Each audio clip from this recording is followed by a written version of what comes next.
प्यारे बच्चों नमस्कार। बीएससी मैथमेटिक्स इस क्लास में मैं आपका स्वागत करता हूं और आज हम लोग ग्रुप थ्योरी के एक छोटे से टॉपिक के ऊपर बात करेंगे and that topic is multiplication modulo M. ये मल्टीप्लिकेशन मॉड्यूलो एम क्या होता है, क्या इसके कैरेक्टरिस्टिक्स होते हैं, कैसे इसे यूज करते हैं और ग्रुप थ्योरी में ये कैसे इम्पॉर्टेंट है, इसके ऊपर हम लोग आज बात करेंगे बच्चों। लुक, हमने पिछली क्लास में एडिशन मॉड्यूलो के ऊपर बात किया था और जिस तरह से एडिशन मॉड्यूलो ऑपरेशन काम करता है वैसे ही मल्टीप्लिकेशन मॉड्यूलो भी काम करेगा। ठीक, तो आइए सबसे पहले इसको डिफाइन करते हैं और फिर समझते हैं और ग्रुप थ्योरी में इससे रिलेटेड क्या कुछ रिजल्ट्स हैं उनके ऊपर बात करेंगे। ध्यान दीजिएगा स्टूडेंट कि एडिशन मॉड्यूलो को किस तरह से डिफाइन किया जाता है। सिंबल स्टूडेंट्स, इसका जो सिंबल है वो कुछ ये होता है, दिस वन, ये प्रोडक्ट साइन, या कभी कभी इसे इस तरह से भी लिखा जाता है डॉट। डॉट का मतलब भी क्योंकि प्रोडक्ट होता है और ये क्रॉस मतलब प्रोडक्ट होता है। तो अगर हमारे पास में ए और B, A and B are two integers, अगर दो हमारे पास में इंटीजर्स हैं स्टूडेंट्स, ठीक है ना, A and B are two integers students and M is any fixed non-negative integer, है ना, ये नॉन नेगेटिव इंटीजर है M।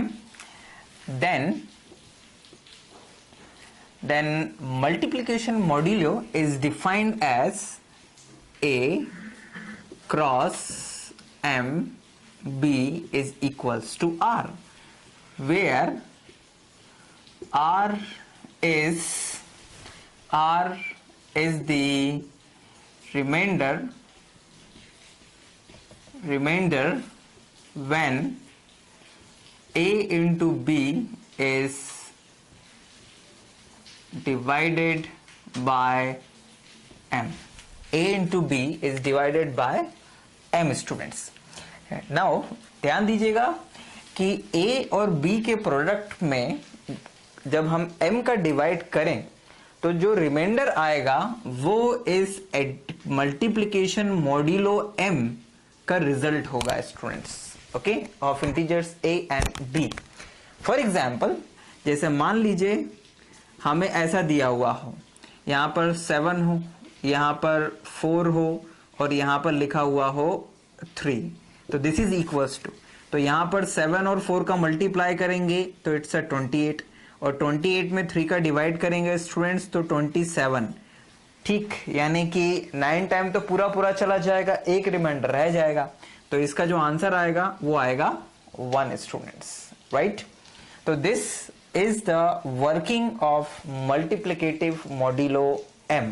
ठीक, यहां पर M का काम कौन कर रहा है, 3, और A और B का काम कौन कर रहा है, 7 और 4।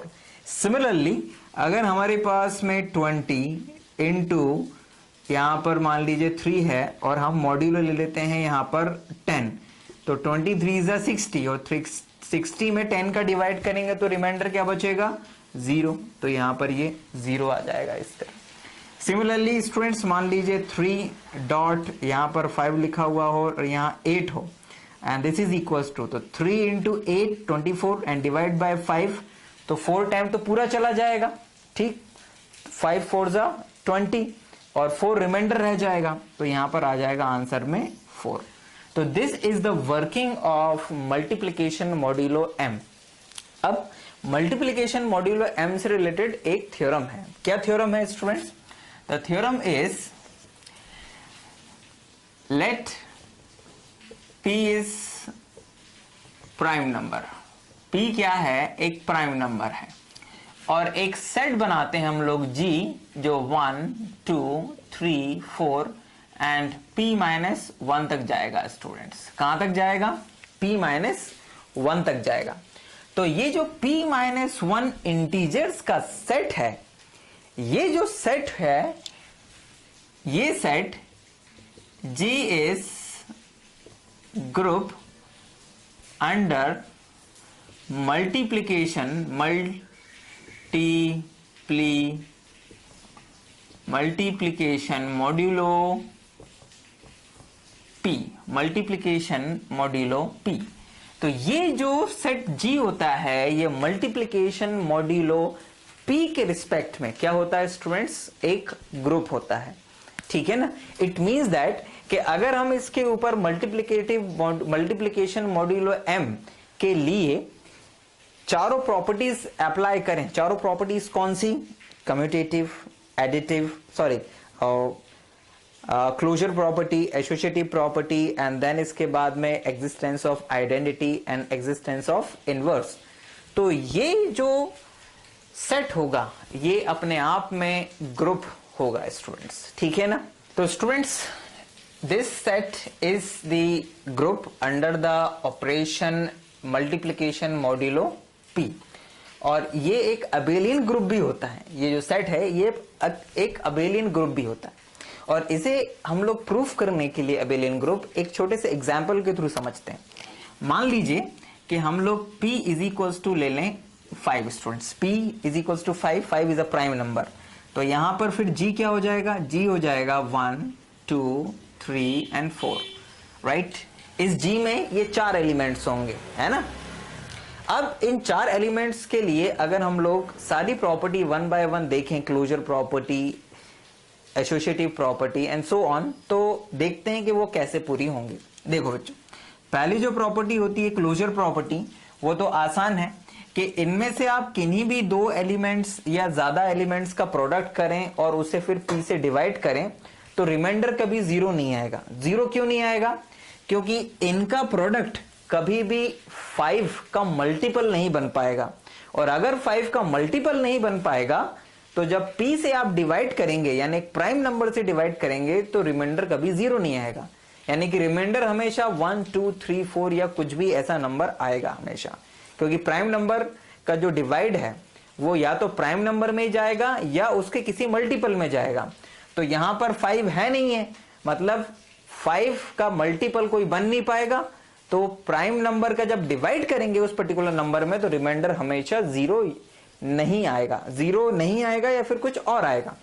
जैसे एग्जांपल देखें, जैसे 2 इंटू 3 6 में 5 का डिवाइड करेंगे रिमाइंडर कितना आएगा 1, 3 का 4 में 12 रिमाइंडर कितना आएगा 2, 4 2 जा 8 रिमाइंडर कितना आएगा 3, 1 इंटू 2 रिमाइंडर कितना आएगा 2, यानी we cannot get the remainder 0।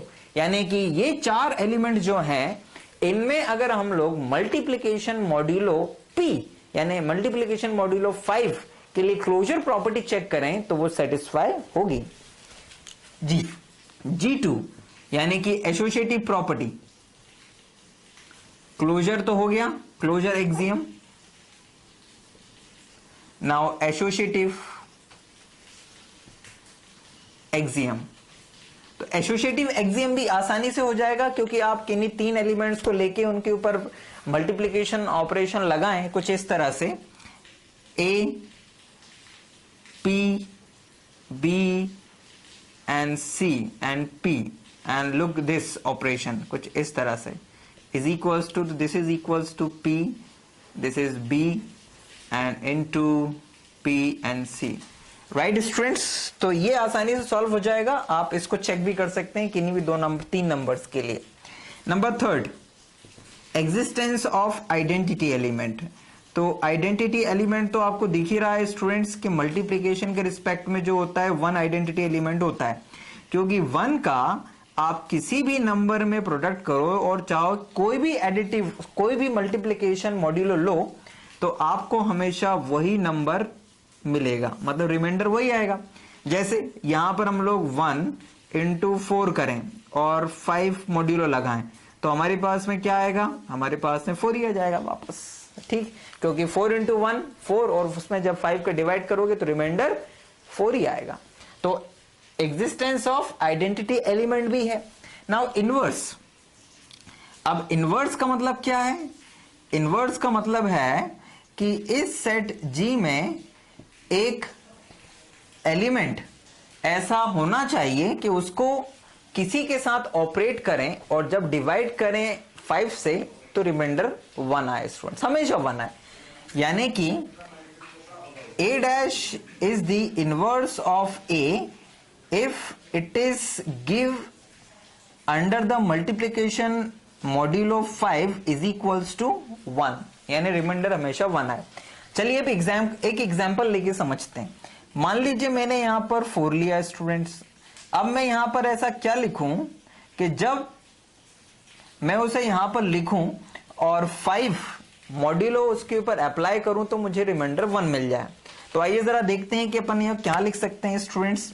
Look, yes, मैं यहां पर अगर 3 लिखता हूं तो 12 आएगा और 12 में 5 का डिवाइड करूंगा तो रिमाइंडर 2 आएगा। ये नहीं हो सकता है। 10 लिखूंगा, सॉरी 2 लिखूंगा तो 4 2 8 हो जाएगा, रिमाइंडर कितना आएगा? 3 आएगा। 1 लिखूंगा तो 4 हो जाएगा, रिमाइंडर 4 हो जाएगा। लेकिन अगर मैं यहां पर 4 ही लिख दूं वापस, यस, तो 4 4 16 और फिर डिवाइड अगर मैं करूंगा 5 से तो रिमाइंडर 1 हो जाएगा।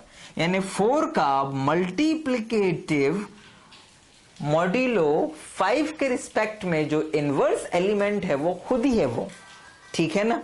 अब आइए जरा अपन लोग दूसरा एलिमेंट देखते हैं, कोई और चेक करते हैं। मान लीजिए मैंने 3 लिया, तो अब मैं 3 में क्या मल्टीप्लाई करूं मॉड्यूलो 5 के लिए कि मुझे यहां पर 1 मिले। तो अब मैं यहां पर 3 के लिए क्या लिखूं स्टूडेंट्स? लुक, 3 1 3, तो 3 1 3 करूंगा तो मुझे 3 रिमाइंडर मिलेगा। 3 2 6, अगर 2 से मल्टीप्लाई करता हूं तो मुझे रिमाइंडर 1 मिल जाएगा। मतलब 3 के लिए रिमाइंडर, सॉरी 3 के लिए इनवर्स एलिमेंट 2 है और 2 के लिए इनवर्स एलिमेंट 3 हो गया यहां पर स्टूडेंट्स, क्योंकि 3 2 6 और 6 में 5 का अगर डिवाइड करें तो रिमाइंडर 1। तो ये इन दोनों के लिए एक दूसरे के लिए इनवर्स एलिमेंट। कोई और एलिमेंट अगर लें, मान लो 2 ले लिया, 2 तो हो ही चुका है, 4 भी हो गया है, 3 भी हो गया है और 1 के लिए तो मुझे लगता है 1 में मैं क्या मल्टीप्लाई करूं कि मुझे रिमाइंडर हमेशा 1 ही मिले, तो वो 1 ही होगा स्टूडेंट्स, ठीक, क्योंकि 1 into 1 and divide by 5 is equals to 1। तो इस तरह से स्टूडेंट्स इस थ्योरम को आप इस एग्जाम्पल के थ्रू भी समझ सकते हैं कि इन p-1 एलिमेंट्स के साथ में जो सेट बन रहा है वो modulo p, multiplication modulo p के रिस्पेक्ट में एक अबेलियन ग्रुप है, ठीक है ना। ये तो 4 हो गई और बाकी जो 5th है यानी कि कम्यूटेटिव प्रॉपर्टी जो है या जो लॉ है वो तो आसान है, आप चेक कर सकते हैं आसानी से। कोई भी 2 एलिमेंट अगर हम इस तरह से ले लें तो वो इस रूल को फॉलो करेंगे, यानी दोनों का प्रोडक्ट चाहे ए का बी में करो चाहे बी का ए में करो, you will get same remainder, यानी कि this law is always fulfil. तो इस तरह से स्टूडेंट्स इस मल्टीप्लिकेटिव मॉड्यूलो p या m के लिए हम लोगों ने समझा कि कैसे ये काम करता है। और अगर p एक प्राइम नंबर हो तो मल्टीप्लिकेटिव मॉड्यूलो p के लिए जो p-1 एलिमेंट्स को लेते हुए जो सेट बनता है वो एक अबेलियन ग्रुप होता है, और उसको एक एग्जाम्पल के थ्रू भी हमने समझा। फिर भी अगर आपको इसमें कोई परेशानी हो तो आप हमें जरूर पूछ सकते हैं अपनी क्वेरी या प्रॉब्लम, ठीक है ना। हम जल्दी नेक्स्ट वीडियो में फिर आपके सामने होंगे। Thank you very much for watching this video.